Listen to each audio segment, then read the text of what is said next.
Palestinian authorities are demanding an international inquiry into the death of Yasser Arafat after scientific tests revive fears that he may have been poisoned.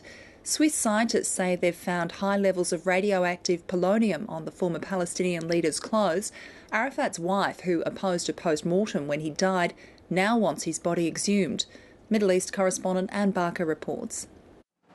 Scientists in Switzerland believe Yasser Arafat may have been poisoned by radioactive polonium when he died in France in late 2004. Months of tests in Lausanne have shown there were unusually high levels of polonium-210 on the clothes he was wearing, especially his underwear, in the weeks before he died. But unless scientists can exhume his body, they can't prove a thing.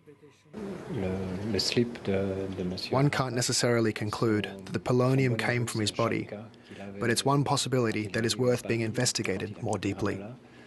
It was Arafat's widow Suha who gave his clothes and other belongings to the Swiss scientists. She's now demanding his body be exhumed in the West Bank and handed over for more tests. This is my message to the Palestinian Authority that they have to cooperate because the brave and the tomb of Yasser is in Ramallah.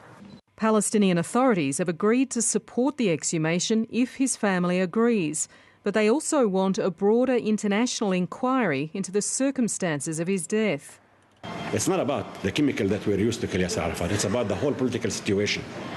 At that time, there were those Israeli officials who were saying that Arafat is an obstacle to peace and we must get rid of Arafat. Today, Palestinians have long speculated that Israel was behind Yasser Arafat's death, something Israel continues to deny.